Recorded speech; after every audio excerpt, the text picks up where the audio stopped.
On November 15th, Meta AI and Papers with Code announced the release of Galactica, a game-changer, open-source large language model trained on scientific knowledge with 120 billion parameters. As one of my friends shared on Twitter, the model can write white papers, reviews, Wikipedia pages, and code. It knows how to cite and how to write equations. It really is kind of a big deal for AI and science. On November 17th, Galactica was shut down. Why? Because, as with all deep learning models, it didn't understand the task at hand and was wrong in many cases. This shouldn't be an issue, especially if we add a warning saying the model may be wrong and not to trust it blindly. Just like nobody trusted Wikipedia, we couldn't put it as a reference in high school projects. The issue was that Galactica was wrong and biased, but sounded right and authoritative. Still, the model is available to researchers and I believe it's important to keep it open sourced. As another of my friends shared, all the drama around this new model seems a bit excessive. Of course the model isn't perfect, just like all others that are currently available online. We need it online to test its limitations, work on it, and improve it. We should see these kinds of publications as students and allow for mistakes and improvements without the fear of being shut down or cancelled. Anyways, we are not here to discuss that. Hopefully it will be back online soon. We are here to see what Galactica is, or was, and how it could achieve writing papers, reviews, code, math, and more. Basically, Galactica is a large language model with a size comparable to GPT-3, but specialized on scientific knowledge.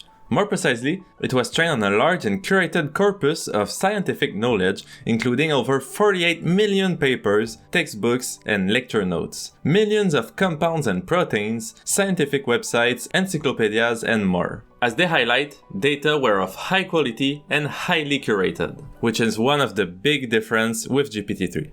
So, in theory, Galactica contains pretty much all of humanity's scientific knowledge. Imagine having an amazing memory and the time to read millions of research, remembering most of it. Well, this is Galactica.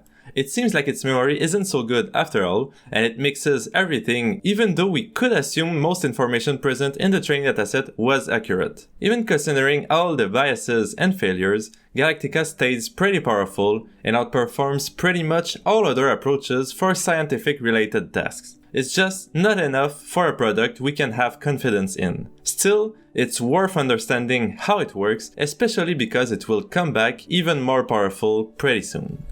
As we mentioned, Galactica is a large language model similar to GPT-3 or Bloom, specifically trained for, as they say, organized science. There's also a lot of engineering going on in this model, allowing so much versatility in its inputs and outputs, like special tokenization of citations or protein sequences, which you can learn more in their paper linked below. Their tokenization effort is by far the biggest contribution of this work.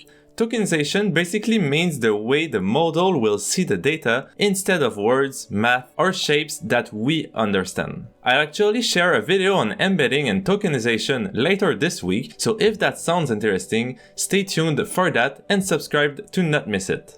So except this weird tokenization and pre-processing steps, what is Galactica? And what does it do after taking the words or different scientific inputs and preparing it for the model doing tokenization? No surprise, Galactica is yet another transformer-based architecture, like GPT-3, with a couple of variations including the tokenization differences. So I definitely invite you to watch one of the many videos I or some of my friends made covering the transformer architectures, as I won't get into how they work once again. The second major difference between Galactica and other large language models is what they call the prompt pre-training. This means that they will include prompts extracted from the training dataset alongside the data itself, which has been shown to maximize the generality of the model while boosting performance on some tasks of interest. And that's pretty much it. As I said, the architecture is very similar to what you already know, and mostly the training and pre-processing schemes vary, which shows that the model isn't everything, but how we pre-chew the data for it might actually matter even more.